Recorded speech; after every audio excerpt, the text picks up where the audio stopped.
Thank you very much for joining us here at your channel. It's me, John, your host. We have a lot more Hurricane Erin information coming for you in just a moment. But first, let's take an aerial shot and show you what's happening right now along North Carolina Outer Banks. These are incredible waves crashing ashore. They are coastal roads being over. You can see some of the inundation there. This is not good. And then maybe some satellite imagery or even some wind shear shots of Hurricane Erin herself. And here's a look at where she's headed. There's our system swirling off the coast of the Carolinas. Notice that very tight eye. That's one of the things that really kind of re-intensified this system over the past few hours. So we've got that eye popping back open. Winds around the center of the storm, 110 miles per hour as of the latest recon aircraft mission heading into that center of circulation. So it is still a Category 2. It will likely become a Cat 3 later this afternoon. But the good news is it will remain offshore, but its size is going to continue to expand. Let's put that timestamp on there and see how it moves to the north and eventually northeast by the end of the week. You can see that big expansive area of tropical storm force winds.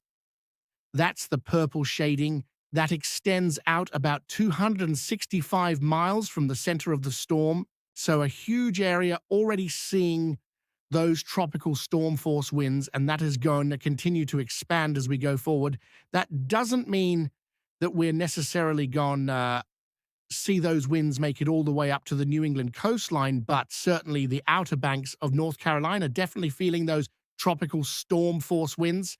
And if you've been watching the channel, you know that they were able to get a lot of that sand pumped in. That was the whole thing last week. But unfortunately, it hasn't helped in some areas. Waves are crashing over top of the sand, and that is what is going to lead to a lot of the issues as we go forward. Here's the latest graphic from the National Weather Service. And again, we'll put that timestamp on there. Watch how it moves off to the north and east. The darker the shading here, the heavier the rain.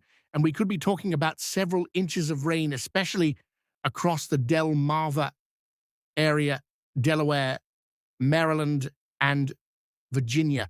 Some places could pick up 4 to 6 inches of rain by the time this is all said and done. So not only the wind and waves, but also the rain going to be a big component with this system. Now, here's the latest graphic from the National Hurricane Center. We've got major hurricanes out there. We've got 3 systems that are just offshore of the United States. But thankfully, they're not impacting any land areas, so we're not expecting any landfall with any of these 3 systems. But notice the 2 other waves out there.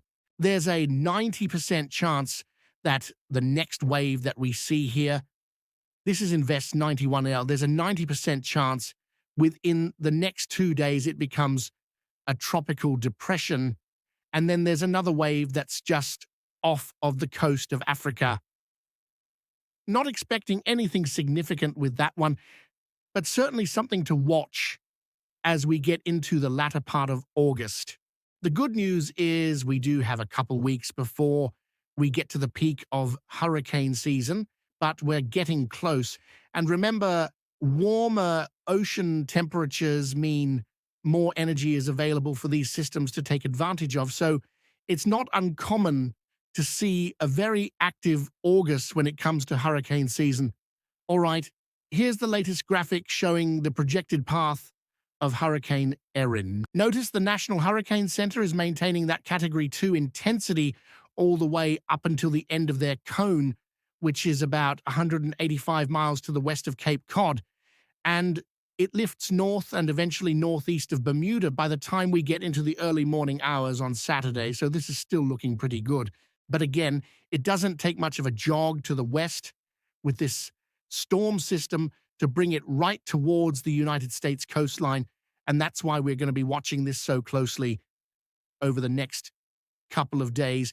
If you're wondering why is it called Hurricane Erin, well, the list of names is just about exhausted. We've already been through Gert and Harold.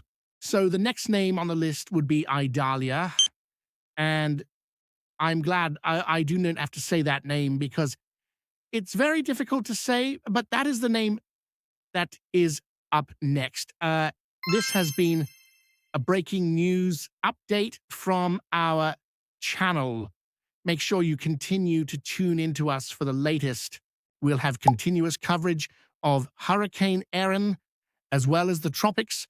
Subscribe, like, comment our channel, and press the bell icon. Until next time, stay safe.